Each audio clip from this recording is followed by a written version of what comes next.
श्री वाराह पुराण 180वां अध्याय। श्राद्ध से अगस्त्य का उद्धार, श्राद्ध विधि और धूपदीप की महिमा। भगवान वाराह कहते, वसुंधरे, अब पितरों से संबंधित एक दूसरा प्रसंग कहता हूँ, उसे सुनो। मथुरापुरी में पहले एक धार्मिक एवं शूरवीर राजा थे, जिनका नाम चंद्रसेन था। उनकी 200 रानियां थी, जिनमें चंद्रप्रभा सबसे गुणवती थी। उसके 100 दासियां थी, जिनमें एक का नाम प्रभावती था। उस दासी के परिवार के पुरुष सदाचार विहीन थे। सभी मरकर दोष के कारण नरक यातना में पड़ गए, क्योंकि उनके कुल में वंश संकट उत्पन्न हो गया था। देवी एक समय वे पिता धूपदीप में आए, जिन पर एक त्रिकालदर्शी ऋषि की दृष्टि पड़ गई। इनमें कुछ दिव्य रूप वाले पितर आकाश गमन की शक्तियों से युक्त श्रेष्ठ वाहनों पर चढ़कर आए और अपने वंशजों को आशीर्वाद देकर चले गए। कुछ दूसरे पितृगण जो धूपदीप में आए, उनके श्राद्ध न होने से पेट में झुर्रियां पड़ गई थी, अतः वे पुत्रों को शाप देकर चले गए। त्रिकालज्ञ मुनि यह सब दृश्य देख रहे थे। जब पितृगण चले गए और वे मुनि अकेले आश्रम में रह गए, तो एक सूक्ष्म शरीरधारी पितर ने उनसे कहा, मुने, वंश संकर संबंधी दोष के कारण मुझे नरक में स्थान मिला है। मैं 100 वर्षों से आशा रूपी रस्सियों से बंधा प्रतीक्षा करता रहा, पर अब निराश होकर आपके पास आया हूँ। तीनों लोगों से अत्यंत घबराकर और विवश होकर मैं आपकी शरण में आया हूँ। जिनके पुत्रों ने पिंडदान एवं तर्पण किया है, वे पिता हष्टपुष्ट होकर आकाश गमन की शक्ति से स्वर्ग में चले गए हैं, किंतु मैं बलहीन व्यक्ति कहीं भी नहीं जा सकता हूँ। जिनकी संतान अपने बाल बच्चों के साथ सदा संपन्न है, वे अपने द्वारा स्वधा से सुपूजित होकर परम गति के अधिकारी होते हैं। त्रिकालज्ञ मुनिवर, आपको दिव्य दृष्टि सुलभ है। उसके प्रभाव से आपने जिन पुत्रों को स्वर्ग में जाते हुए देखा है, वे सभी आज राजा चंद्रसेन के द्वारा सत्कृत हुए हैं। पितर ने कहा, जो पितरों के लिए श्राद्ध करता है, उसका उत्तम फल निश्चित है, किंतु न करने से विपरीत फल सामने आता है और पितर नरक के भागी हो जाते हैं। इसमें कुछ कारण है, वह भी मैं आपको बताता हूँ, सुने। श्राद्ध संबंधी जो द्रव्य उचित देश का और पात्र को नहीं दिया गया, विधि की रक्षा न हुई, साथ में दक्षिणा न दी गई, तो वह प्रताव्य का कारण हो जाता है। जो श्राद्ध श्रद्धा के साथ संपन्न नहीं हुआ, जिस पर दुष्ट प्राणी की दृष्टि पड़ गई, जिसमें तिल और कुशा का अभाव रहा एवं मंत्र भी नहीं पढ़े गए, और श्राद्ध को असुर ग्रहण कर लेते हैं। प्राचीन समय से ही भगवान वामन ने ऐसे श्राद्ध का अधिकारी बलि को बना रखा है। ऐसे ही दशरथ नंदन भगवान राम के द्वारा अपने गणों के साथ गुरु रावण दिवंगत हो गया, तो उन त्रिभर्ता श्री राम ने कुछ ऐसे श्राद्धों का फल त्रिजटा को भी दे दिया था। भगवान राम जब भगवती सीता के साथ बैठे थे, सीता ने उनसे कहा, त्रिजटा आप में भक्ति रखती थी। सीता जी की बात सुनकर श्री राम प्रसन्न हो गए, अतः उन परम प्रभु ने उस राक्षसी को यह वर दिया, त्रिजटे जिस श्राद्ध करने व्यक्ति के घर श्राद्ध की उत्तम हविष पदार्थ आदि सामग्री न हो, विधि और पात्र उचित रहने पर भी यदि श्राद्ध करते समय क्रोध आ गया हो तथा वार्षिक मासिक श्राद्ध उचित समय पर संपन्न न हो एवं दक्षिणा भी न दी जाए, तो उसका फल मैं तुम्हें देता हूँ। इसी प्रकार एक बार भगवान शंकर ने नागराज वासुकी की भक्ति से प्रसन्न होकर उसे वर देते हुए कहा था, नागराज, जिस मनुष्य ने वार्षिक श्राद्ध करने के पूर्व भगवान श्री हरि से आज्ञा प्राप्त नहीं की और श्राद्ध क्रिया संपन्न कर ली, यज्ञ के अवसर पर उचित दक्षिणा न दी, देवता एवं ब्राह्मण के सामने देने की प्रतिज्ञा करके उसे पूरा नहीं किया, श्राद्ध में बिना मंत्र पढ़े ही क्रिया कर दी, ऐसे यज्ञों एवं श्राद्धों का संपूर्ण फल मैं तुम्हें अर्पित करता हूँ। मुने, ये सभी बातें पुराणों एवं इतिहासों में वर्णित है। मुने, जिन्हें आपने दैनिक दशा में देखा था, उनके श्राद्ध अवैध रूप में ही अनुष्ठित हुए हैं, अतः उसका उत्तम फल इन पितरों को प्राप्त नहीं हो सका। यही कारण है कि वे नंगण का आक्षेप कर रहे हैं। इनके पुत्रों ने जो श्राद्ध क्रिया की थी, उसमें त्रुटि रह गई थी, इसीलिए पितृगण गाथा गाते हैं कि क्या हमारे कुल में कुछ ऐसा कोई व्यक्ति जन्म लेगा जो प्रभु जल वाली नदियों में मंत्रों से हमारा तर्पण एवं उनके तट पर श्राद्ध करेगा। महाप्राज्ञ आपने मुझसे जो पूछा था, संक्षेप में उसका यही उत्तर है। वसुंधरे यह सब सुनकर वे ऋषि राजा चंद्रसेन के पास पहुंचे। उन ऋषियों को देखकर राजा सिंहासन से उठकर पृथ्वी पर खड़े होकर उनके चरणों में मस्तक झुकाकर कहा, मुनिवर आप मेरे घर पर पधारे, इससे मैं धन्य एवं कृतार्थ हो गया। आपके यहाँ आ जाने से मेरा जन्म सफल हो गया। मुने पाद्य अन्न मधुपर और गो ये सभी वस्तु आपकी सेवा में समर्पित है, इन्हें आप स्वीकार करें जिससे मुझे पूर्ण संतोष हो जाए। देवी उस समय राजा चंद्रसेन की दिए हुए अन्न आदि को स्वीकार करके त्रिकालज्ञ मुनि ने तुरंत उन नरेश से कहा, राजन मेरे आने का एक विशेष कारण भी है, आप उसे सुने। इस पर राजर्षि चंद्रसेन ने उन तपोधन ऋषि से पूछा, तपोधन वह कौन सा कार्य है, आप बताने की कृपा कीजिए। मैं वह समुचित कार्य करने के लिए उचित हूँ जिससे आपका मनोरथ सिद्ध हो सके। मुनि ने कहा, राजन आप अपनी पटरानी तथा उनकी दासी को, जिसे लोग प्रभावती कहते हैं, यहाँ बुलाएं। इस पर राजा ने अपनी रानी तथा दासी को वहां बुलवाया। रानी परम साध्वी थी, वे आकर जमीन पर बैठ गई, पर उस समय उनका शरीर भय एवं आशंकाओं से कांप रहा था। उन्हें आते ही विनय पूर्वक ऋषि को प्रणाम किया। उनके बैठ जाने पर मुनि ने कहा, मैंने धूपदीप में जो आश्चर्य की एक बात देखी है, उसे आप सभी के सामने व्यक्त करना चाहता हूँ।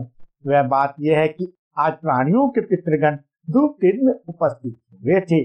श्राद्ध करने में कुशल पुत्रों ने जिनका विधिवत श्राद्ध किया है, वे तो तृप्त होकर स्वर्ग को गए, किंतु वहीं मुझे एक अत्यंत दुखी पितर मिले हैं। उनका शरीर भूख प्यास से सूख गया है, उनका मुख शुष्क और आंखें बड़ी छोटी हैं। स्वर्ग में जाने की आशा तो दूर, वे पुनः अपवित्र नरक में ही जाने के लिए विवश है। उन्हें देखकर मेरे हृदय में बड़ी दया आई, अतः मैंने उनसे पूछा, भाई तुम कौन हो और क्या चाहते हो, मुझे बताने की कृपा करो। तब उन्होंने अपनी सारी स्थिति बताई।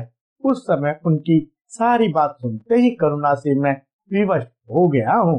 महारानी बात ऐसी है, आपकी जो वह दासी है, इसकी एक पुत्री है जो विरूपग्निधि नाम से प्रसिद्ध है। आप उसे भी इस समय यहाँ बुलाने की कृपा करें।